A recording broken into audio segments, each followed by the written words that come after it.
Lost our suspension. Right, here we go. Holy sh! It's almost fell through the floor. Wait there. Yeah, that's it.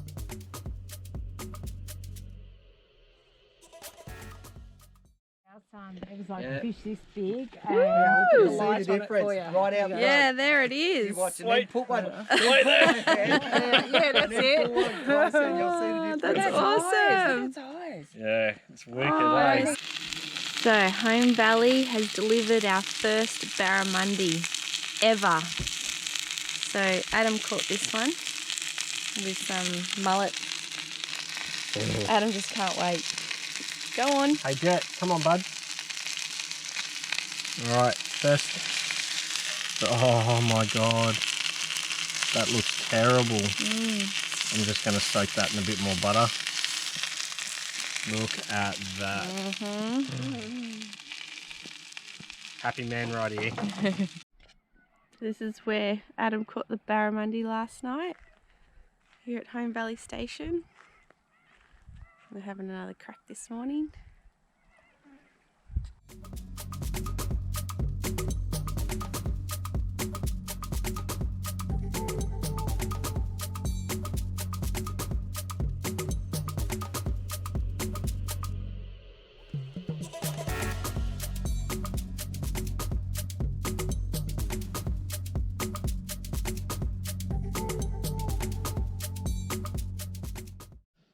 Okay, we left Home Valley Station this morning, and not before the boys caught a barramundi, and some fellow travellers told us that we need to stop in at Ellenbrae Station and try their scones.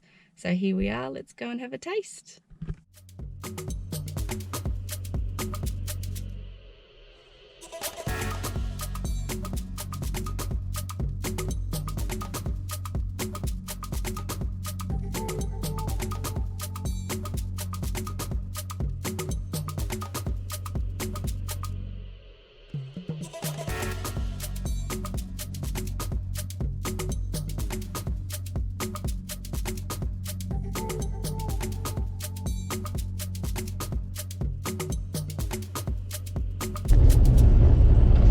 Swinging around like a dunny door in the wind.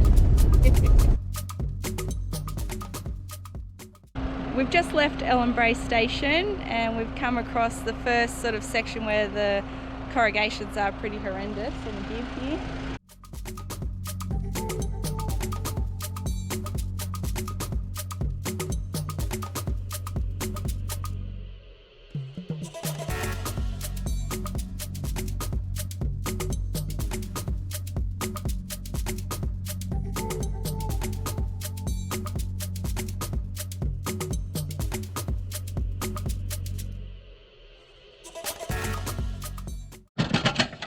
The Gibb got us. Yeah, it's got us good. Yeah. Lost our suspension. What's happened? We've lost the keeper plate and the U-bolt out of the springs, leaf springs. We're going to go back for a drive. Got to find the plate.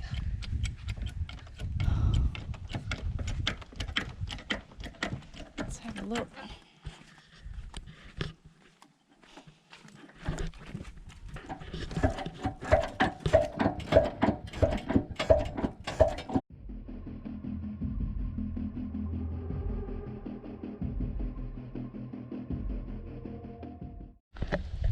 Okay, so we pulled over, we're at a place called Kennedy Creek, and we thought we'll just come here, give the car a rest from all the corrugations, and then when we pulled in here we heard like a bit of a doo, and that happened about here on this rock, and we've just stopped over there and pulled over, and one side of the Caravan suspension was just like down. So yeah, so I'm looking for 2 U-bolts and some plate thing. I kind of roughly know what a U-bolt looks like. I'm just looking for anything metal really. Oh boy, can't believe it. We've been told about this section. It's called 100 kilometers of death, and it got us. Oh my god, I found something. I don't know if it's ours, but I'm taking it with me to show Adam.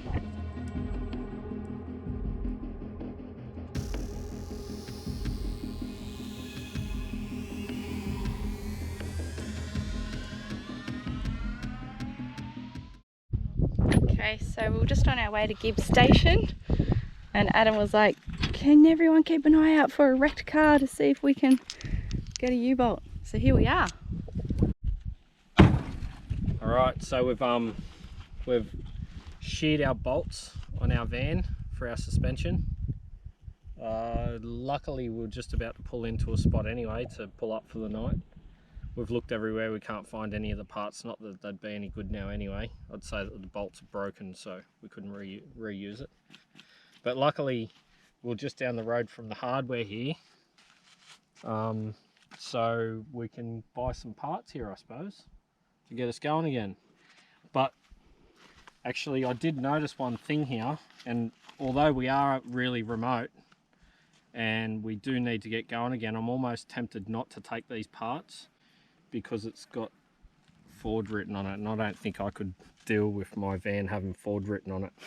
So, like, what do we do? Do we stay out here and die, or do I put a Ford part on? What do you reckon? Yeah, no, I'm out. Right, here we go. Holy shit. I just almost fell through the floor. This is why I don't buy Fords. See, this is only 2 years old, this thing. And already the floor is rusted out. What does Ford stand for again? Found in on a rubbish dump. What are you spraying on there? Oh, any kind of penetrant, anything to get in and try and help once I get this moving. It's all full of rust, so what I don't want is when you're pulling the bolt off for it to take all the thread off as well. If you leave them dry, then you try and screw these bolts off, they're definitely going to rip all the thread off. I need this at least to get me to Broome, so it is a Ford part, so I probably won't. But...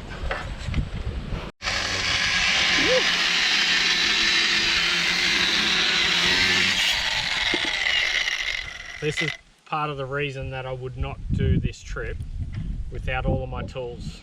Like when you're out in the middle of nowhere, it could be a very different story for us if I didn't have all these tools here with me.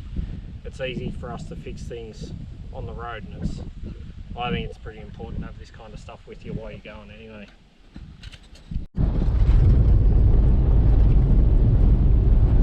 We're back on the road again. The first few kilometres are going to be a little bit tense. You know, when you find an old bomb on the side of the road and you start cutting parts off it and it doesn't really fit your van. It's a little bit scary, wondering what's going to go on, but it feels like it's holding on. So we'll see how it goes. I was kind of taking my time there, fart-arsing around a bit, because I thought we were.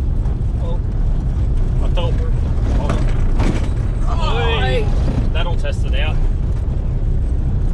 I thought we were in for the long haul for the night. I thought we were just going to stay there tonight, but then all of a sudden Mia tells me that she wants to push on, so we had to pack it all up again, and now we're heading out. But yeah, so if you come a gutser in the middle of nowhere, look out for old bombs on the side of the road. There's a whole bunch of things out in the bush that you can find that can get you going. Well, I'm on rear vision duty, yeah. So I'm constantly checking just to make sure it doesn't look like the whole thing's fallen over to the side. We're just really lucky, I suppose, because we decided that we're just going to pull over and give the car a rest, give us a rest. I was actually worried about the heat of my shocks. It's bloody hot up here. Yeah. These corrugations, it just gives everything a massive workout. So I wanted to pull over anyway to let everything cool down, just so we don't blow any seals. And I think it's fair to say if I blow a shock out here, I'm stuffed. I'm not going to be able to fix that. The old bomb that's burnt out or it's been sitting there for 15 years in the sun is not going to help us out with a blown shock. So no. Yeah, we were pretty keen on stopping anyway. It just happened to completely self-destruct when we pulled into the camp where we're going, which was very lucky. Yeah, very lucky that it wasn't at high speed or anything like that. Yeah. Yeah. Oh, that looked like another Fuel water tank or fuel tank or something. Yeah. This is the Gibb River Road, people. This is what it's all about. See, we're living it. Look, this is it. Here, our AMROC's a little bit out actually, but it is saying that it's 52.5 degrees. Ours is a little bit out. Yeah. After you did the bull bar and stuff. Yeah, I kind of done one of those cable tie jobs. Yeah. With the temperatures. That's a. Oh. Still got a van. Still got the van. Okay, that's it, guys. I need to concentrate on driving. This road ain't easy. What a day. Oh, yeah, that's the day, all right. We've pulled over. I think this is called Harts River. Apparently you can swim here, and there are crocs here. I'll just show you so you can see what it looks like. There you go. There's the river. Dry as a bone. Adam was saying he seemed like the brakes weren't working properly. And so you had a sticky beak underneath, honey. And what's the verdict with the Caravan brakes? Yeah, they're disconnected. Could have waited till tomorrow. I thought I was knocked off for today. So the cables are disconnected. The joys of the Gibb. This thing's broken. Well, they say things happen in threes, don't they, darling? Mm.